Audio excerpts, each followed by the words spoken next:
Ini adalah Redmi Note 15 5G, smartphone baru dari Redmi yang katanya punya perlindungan ala Titan alias tiada tanding. Struktur internal smartphone ini katanya udah diperkuat, jadi lebih aman kalau nggak sengaja kebanting. Punya rating IP66 juga, jadi kalau nggak sengaja kena hujan, wah aman banget lah ini ya. Layarnya pakai High Durability Display Glass yang diklaim lebih tahan terhadap goresan ketimbang layar HP biasa. Tapi bukan cuma itu aja yang menarik, desainnya sekarang lebih keren, mirip versi Pro ya. Layarnya 6,67 inci, dual curve AMOLED display 120Hz resolusi FHD+, dan udah pakai in-display fingerprint scanner. SoC-nya kekinian dan udah support 5G tentunya. Baterai juga besar di 5520 mAh, tapi bodinya tipis dan bobotnya ringan. Kamera utamanya pakai sensor 108 megapiksel dan punya kamera ultrawide juga di sini. Oke, nggak perlu lama-lama lagi, langsung aja kita kupas tuntas smartphone yang satu ini.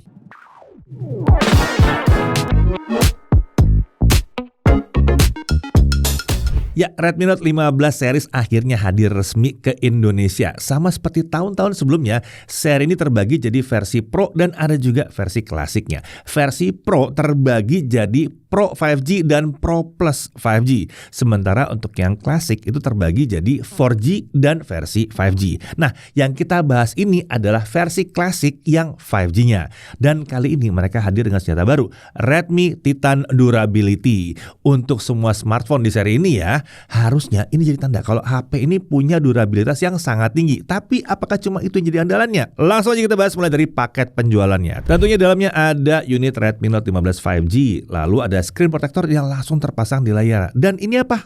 Ada chargernya, ada chargernya, ada chargernya. Ini adalah charger 45 watt.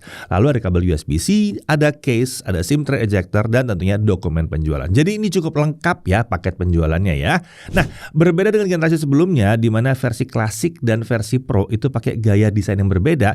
Nah, di seri Redmi Note 15 ini gaya desain untuk versi Pro dan klasiknya ini terbilang mirip ya. Modul kameranya terletak di tengah atas sisi belakang dan punya bentuk kotak dengan sudut yang cenderung melengkung di keempat sisinya. Bagian layar, back cover, dan juga frame-nya ini pakai gaya curve atau melengkung yang membuatnya terasa sangat tipis kalau kita pegang ya. Nah, untuk materialnya, bagian frame dan back cover itu sama-sama pakai bahan polikarbonat. Untuk opsi warnanya itu ada 3, ada black, ada purple, dan ada blue. Nah, untuk durabilitasnya smartphone ini dibekali dengan rating di IP66 untuk proteksi terhadap debu dan percikan air. Ingat ya, ini levelnya belum sampai yang bisa ditenggelamkan ke dalam air. Jadi jangan diajak berenang atau dicemplungin ke dalam air. Selain itu seperti dibahas dari tadi, smartphone ini punya Redmi Titan Durability. Klaimnya sih ini tahan kalau jatuh dari ketinggian 1,7 meter ya. Dari kuping gua tuh kayaknya tuh. Nah, hal ini katanya bisa dicapai berkat struktur internal smartphone yang diperkuat seperti mainboard dan juga mid frame yang diperkuat. Tapi ingat ya, kami nggak pernah akan menyarankan untuk banting-banting smartphone ini atau nenggelamin ke air secara sengaja. Ya, hadirnya durabilitas ekstra di sini itu hanya untuk jaga-jaga, bukan untuk dipamerin. Jadi jangan tuh kalau ngumpul-ngumpul bilang, lihat nih HP gua kuat, banting jedar. Jangan. Sayang HP-nya ya. Nah, untuk dimensinya, tinggi 164 mm, lebar 75,5 mm, dan ketebalannya di 7,35 mm. Jadi tipis ya. Sementara bobotnya ada di 178 gram. Jadi ya memang ini tipis dan ringan untuk smartphone dengan baterai 5520 mAh.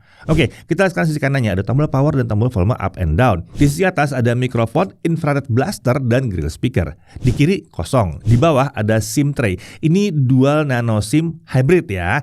Jadi bisa pakai 2 nano SIM atau 1 nano SIM plus micro SD card. Kemudian ada mikrofon, port USB-C, dan ada speaker lagi di sini. Jadi smartphone ini ada 2 mikrofon dan speakernya stereo. Untuk suaranya terbilang standar aja lah ya, tapi masih sesuai lah dengan kelas harganya. Sementara untuk volume suaranya ini udah cukup lantang. Oke, sekarang kita beralih ke sisi depan. Ini adalah layar 6,67 inci dual curve AMOLED display. Panelnya AMOLED, resolusi 2400 x 1080 atau FHD+. Refresh rate-nya up to 120 Hz. Jadi adaptif ya. Kalau nggak ada aktivitas dia turun ke 30 Hz, kalau ada aktivitas dia naik ke 120 Hz. Untuk brightness itu diklaim sampai 3200 nits. Tapi tentunya itu peak brightness dari sebagian kecil layar saja. Kalau kita coba tes penggunaan indoor dalam ruangan, brightness-nya sampai sekitar 611 nits. Sementara untuk simulasi tes penggunaan outdoor, brightness-nya bisa nyampe 970 77 nits. Jadi mau dipakai outdoor di bawah sinar matahari masih cukup aman. Untuk layar gamut total ada 3 mode warna di smartphone ini. Ada Vivid, Saturated, dan Standard. Nah, untuk hasil tes layar gamutnya kurang lebih seperti ini ya. Secara umum mode Vivid dan Saturated diarahkan mendekati 100% DCI-P3, sementara mode Standard diarahkan untuk mendekati 100% sRGB. Jadi kalau mau warna dengan saturasi tinggi, bisa pakai mode Vivid atau Saturated. Tapi kalau mau ngedit foto atau video, kayaknya lebih asik kita pakai mode Standard aja. Biar hasilnya akan mirip dilihat di semua layar yang lain. Always on display ada nggak? Ada, tapi sayangnya durasinya cuma 10 detik aja. Jadi bukan yang always beneran gitu ya. Nah, layarnya juga sudah pakai High Durability Display Glass yang memberikan ketahanan ekstra untuk layarnya ya. Untuk bezel, ini udah tipis dan juga rapih untuk keempat sisinya. Kemudian untuk earpiece, ini ada di bezel atas layar. Dekat sini juga ada kamera selfie 20 megapiksel f2.2 fixed focus. Perekaman video sampai 1080p 30 fps. Beralih ke sisi belakang. Ini ada kamera utamanya ya, 108 megapiksel f1.7 optical image stabilizer autofocus. Perekaman video sampai 4K 30 fps. Lalu ada kamera ultrawide 8 megapiksel f2.25 fixed focus. Perekaman sampai 1080p 30 fps. Kemudian di sini ada LED flash. Untuk fitur kamera ada Ultra HD, dokumen, slow motion, dan lain-lain. Ada banyak nih ya. Nah, kita beralih ke spek internalnya. Untuk SoC dia pakai Snapdragon 6 Gen 3. Ini adalah SoC 5G kelas menengah yang diperkenalkan oleh Qualcomm di tahun 2025. SoC ini pakai teknologi proses 4 nanometer dan punya konfigurasi octa-core yang terdiri dari 4 Cortex A78 2,4 GHz dan 4 Cortex A55 1,8 GHz. Untuk GPU-nya tentunya dipakai Adreno ya. Untuk RAM dan storage dia hadir dengan 3 opsi RAM dan storage. Ada yang 618, ada yang 8256, nah ini yang kami uji ya, dan ada yang 12512. RAM-nya pakai LPDDR4X, untuk storage-nya pakai UFS 2.2. Nah, untuk baterai seperti kita bahas dari tadi 5520 mAh dengan dukungan charging 45 watt. Kapasitasnya naik sekitar 410 mAh dibandingkan dengan Redmi Note 14 5G yang baterainya dulu tuh di 5110 mAh. Untuk sensor ada accelerometer, light sensor, proximity, geomagnetic, gyroscope tentunya ada. Jadi sensor-sensor penting sudah ada semua di sini. Untuk konektivitas tentunya ini 5G, 2G, 3G, 4G, 5G bisa semuanya. Wi-Fi-nya Wi-Fi 5, Bluetooth-nya versi 5.3. Bluetooth codec-nya bisa SBC, AAC, Qualcomm aptX dan LDAC bisa juga. NFC tentunya ada, USB juga bisa OTG. Untuk sistem keamanannya dia pakai display fingerprint scanner dan ada face unlock juga. Untuk OS, saat ini dia pakai HyperOS 2 berbasis Android 15 dan smartphone ini sendiri dijanjikan akan mendapatkan 4 kali Android update dan 6 tahun security patch. Ya, jadi panjang ya, lumayan lama ya. Nah, untuk iklan di sini memang masih ada ya, kan seri Redmi ini namanya. Umumnya memang masih ada iklannya. Kalau mau bebas iklan itu pakai seri Xiaomi ya, Xiaomi 15, 15 Ultra, 15T kayak gitu ya. Sementara untuk aplikasi pihak ketiga di sini ada beberapa yang udah keinstall dari awal juga. Tapi untungnya ini bisa di-uninstall kalau tidak dibutuhkan. Nah, untuk fitur yang cukup menarik di sini ada interconnectivity. Ini membuat smartphone ini bisa terhubung dengan tablet dari keluarga Xiaomi. Lalu untuk fitur AI ada fitur kekinian dari Google seperti Gemini dan Circle to Search. Oke, kita langsung aja masuk ke pengujian performanya. Kita mulai dari Antutu 10 dulu ya. Kita dapat 624 ribuan. Antutu 11 dia dapat 844 ribuan. Untuk Geekbench 6 single core di 1018, multi core di 2971. Untuk 3D Max Slingshot Extreme OpenGL S3.1 graphics core di 5684. Sementara untuk 3D Mark Wildlife Stress Test tanpa kipas, base core di 3264, lowest core di 3254. Jadi stability-nya tinggi ya di 99,7%. Untuk GFX Bench, sayangnya satu ini selalu error tiap kali kita jalankan, kita nggak tahu kenapa. Ya mungkin karena ini dia belum kenal aja sama HP yang satu ini ya. Oke, langsung aja kita mulai pengujian untuk gamingnya seperti apa. Kita mulai dari Subway Surfer. Di sini gamenya cuma bisa berjalan dengan frame rate maksimum 60 fps saja. Saat refresh rate layar diatur manual ke 120 Hz pun gamenya cuma jalan di 60 fps aja. Tentunya 60 fps lancar tanpa kendala, dan bukan karena dia tidak sanggup 120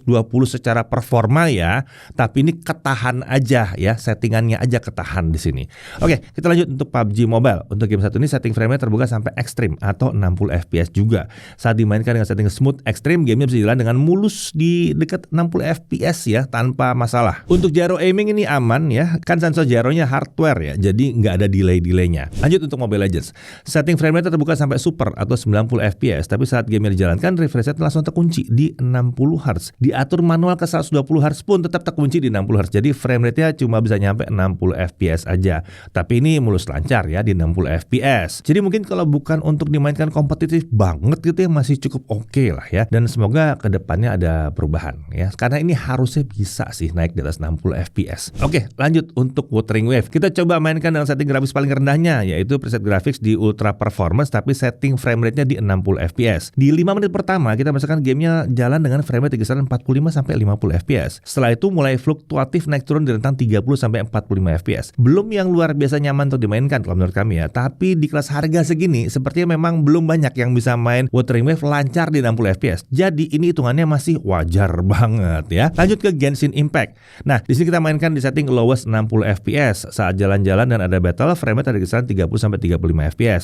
Dan hasil seperti ini kita dapatkan hingga akhir pengujian selama setengah jam. Jadi ini cukup stabil. Untuk suhu titik panas ada di bagian depan smartphone di kisaran bukan 40, di 35 derajat Celcius saja. Itu bagian depan dan bagian belakang seperti itu. Nah, kalau dikipasin bagaimana? Hasilnya masih cenderung mirip dengan tanpa kipas ya. Frame rate ada di kisaran 30 sampai 35 fps selama setengah jam pengujian. Jadi untuk ranking-rankingan kita bisa kasih ini C plus, baik dengan ataupun tanpa kipas. Adem banget yang satu ini. Oke, sekarang kita lanjut ke pengujian kameranya. Oke, di tangan saya kali ini udah ada Redmi Note 15 5G. Dan untuk tes kameranya kali ini bareng sama saya. Di sini saya nggak pakai mikrofon eksternal ya, jadi suara yang kalian dengar itu direkam langsung menggunakan mikrofon dari smartphone-nya. Kalau mau dipakai untuk vlogging gitu misalnya, nah kualitas suaranya kayak gini. Kalau gitu langsung aja kita mulai pengujian kameranya ya. Kita mulai pembahasannya dari video di kamera selfie. Di sini hanya tersedia opsi resolusi 1080p 30 fps. Jadi nggak ada opsi resolusi yang lain. Untuk kualitas gambarnya ini masih yang terbilang oke lah. Detail dan ketajamannya terasa pas kalau untuk kami. Lalu untuk kemampuan dynamic range ini standar aja ya. Kalau di kondisi yang pencahayaan gelap dan terangnya itu agak kontras, backgroundnya tuh agak overexpose. Tapi untungnya area wajah tuh masih kelihatan dengan jelas. Lanjut lagi kita cek stabilisasinya. Menurut kami ini sih udah terbilang sangat stabil ya. Kalau di bawah jalan kayak gini itu videonya minim guncangan. Mantap nih, cocok untuk vlogging. Lanjut ke kamera utamanya. Untuk kualitas gambar di sini terbilang udah cukup oke lah. Detail dan ketajamannya tuh terasa pas gitu kalau untuk kami. Tapi misalkan kalau kalian ngerasa ini masih kurang tajam, bisa cobain resolusi 4K 30 fps-nya. Detail dan ketajaman di sini memang jadi lebih tinggi. Untuk dynamic range ini saat di kondisi pencahayaan yang sisi gelap dan terangnya kontras, bagian wajah masih bisa terlihat dengan sangat jelas. Walaupun bagian background masih terasa agak sedikit overexpose. Masih terbilang wajar kok untuk kelas harganya. Untuk stabilisasinya, kalau kita pakai di resolusi 1080p 30 fps, ini udah terbilang stabil ya. Sayangnya jitter masih ada walaupun dalam keadaan siang hari seperti ini. Sementara kalau kita pakai resolusi 4K 30 fps, sayangnya stabilizer di sini tuh serasa nggak bekerja gitu. Jadi videonya gempa saat di bawah jalan kayak gini. Lanjut ke kamera ultrawide. Di sini juga mirip dengan kamera selfie. Hanya tersedia opsi resolusi 1080p 30 fps saja. Untuk kualitas gambarnya ini juga standar aja ya. Dan ini memang nggak setinggi kamera utama atau kamera selfie-nya. Ini wajar karena sensor kamera yang dipakai juga berbeda. Untuk dynamic range ini juga levelnya beda ya dengan kamera utama. Background terasa agak overexpose dan sayangnya bagian wajah itu jadi agak gelap. Lalu anehnya saat kita tap ke bagian wajah, gambarnya juga malah jadi gelap. Untuk urusan stabilizer ini mantap. Di bawah jalan kayak gini hasilnya masih tetap stabil walaupun ada jitternya tipis-tipis. Lanjut ke low light. Untuk kamera selfie-nya menurut kami kualitasnya udah menurun ketimbang saat siang. Gambarnya udah kelihatan halus dan jitter dari stabilizer juga kerasa banget. Saran kami gunain kamera ini nih di kondisi pencahayaan yang ideal aja agar hasilnya tuh lebih maksimal. Lanjut ke kamera utamanya. Hasilnya juga udah menurun ya ketimbang saat di siang hari, tapi masih lebih baik lah ketimbang kamera selfie-nya. Detail gambarnya masih bisa cukup terjaga walaupun kalau diperhatikan memang sudah agak sedikit menurun. Untuk jitter juga cukup terasa kalau kita pakai di kondisi low light seperti ini. Berikutnya untuk autofocus kita coba langsung aja di kondisi low light dan hasilnya aman, nggak ada masalah meski di kondisi minim cahaya. Lanjut lagi untuk kamera ultrawide-nya. Untuk kamera yang satu ini sih sayangnya udah jauh banget ya penurunan kualitasnya kalau di kondisi low light. Detailnya udah sangat soft dan gambarnya juga terasa gelap. Saran kami sih gunain kamera utamanya aja lah kalau emang butuh merekam dalam kondisi minim cahaya. Sekarang lanjut lagi ke urusan fotografi. Menurut kami kemampuan fotografi dari smartphone ini masih cukup asik dengan catatan tertentu. Kalau di kondisi pencahayaan yang membandai, hasil foto-foto di kamera utama, ultrawide dan selfie-nya tuh terbilang cukup oke lah untuk kami. Tapi kalau di kondisi low light, sayangnya kualitasnya udah agak menurun nih, terutama untuk kamera ultrawide dan kamera selfie-nya. Lanjut lagi kita bahas fitur ekstra. Di sini ada fitur slow motion, untuk hasilnya kurang lebih seperti ini.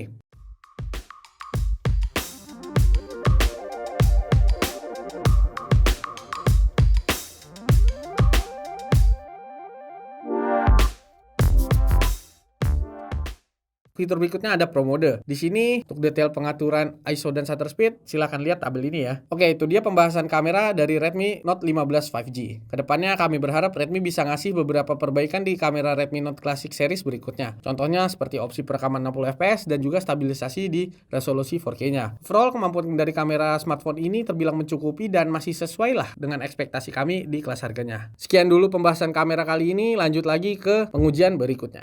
Oke, kita lanjut lagi, kita lihat daya tahan baterainya. Dengan YouTube Local Video Playback 1080p non HDR, dia bisa bertahan hampir 22 jam, tepatnya 21 jam 53 menit.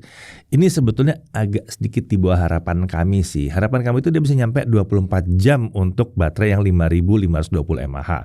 Mungkin butuh update software lagi untuk perbaikan, kita kurang tahu karena ini versi awal banget kan yang kami uji. Nah, ini menariknya kalau kita pakai YouTube streaming 1080p 30 fps, jadi streaming langsung dari YouTube ya, non HDR ya, baterai berkurang di 5% selama 1 jam. Nah, ini indikator yang bagus karena biasanya kan sekitar 3% dalam 30 menit. Ini 5% dalam 1 jam, lumayan bagus.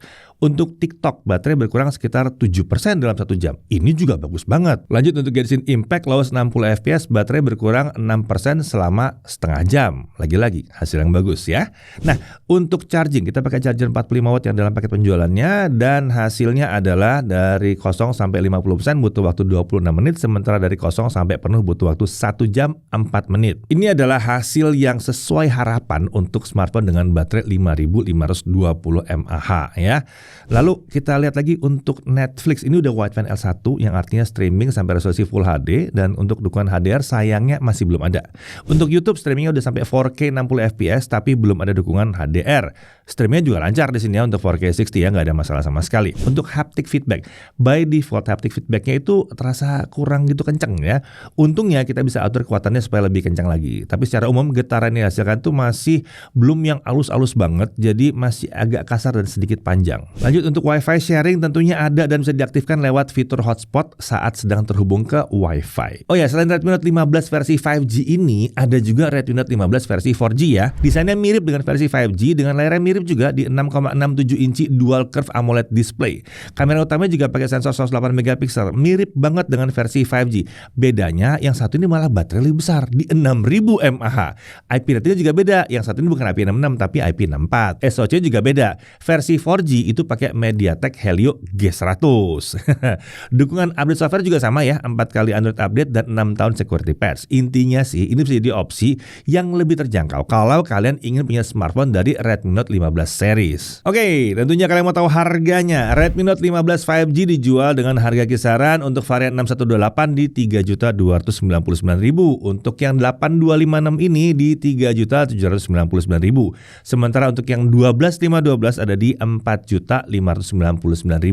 Nah, itu untuk varian 5G-nya ya. Nah, sekarang kalau untuk varian 4G itu harganya itu 2.599.000 untuk yang 6128, 2.899.000 untuk varian 8128 dan 3.099.000 untuk varian yang 8256. Untuk info lengkapnya langsung cek aja di kolom deskripsi. Kita langsung masuk dalam hal yang perlu diperhatikan. Pertama, kita lihat ini masih ada iklan di aplikasi bawaannya. Lalu fitur always on display ada, tapi seperti biasa ini masih 10 detikan aja. Kemudian ada beberapa keterbatasan di kameranya seperti yang kita udah bahas di pengujian kamera tadi ya. Lalu daya tahan baterainya ini masih ada pengharapan bahwa dengan update ini bisa lebih bagus lagi ya. Nah, dari sisi menariknya, pertama desainnya makin keren dan ini sekarang mirip varian Pro-nya ya.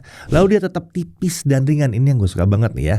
Walaupun baterainya lumayan besar di 5520 mAh.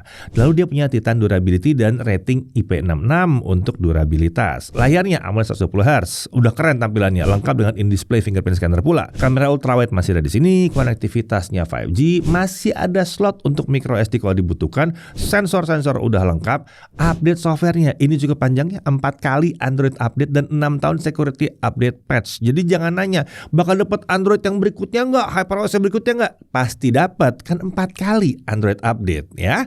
Lalu ada NFC, ada infrared blaster, dual speaker, dual mikrofon, dan paket penjualannya masih lengkap di sini. Pada akhirnya kita bisa bilang kalau yang dicari adalah smartphone 5G all-rounder dengan durabilitas ekstra dan desain yang cakep, tipis dan ringan dengan harga mulai dari 3 jutaan. Rasanya smartphone yang satu ini sangat layak untuk dipertimbangkan.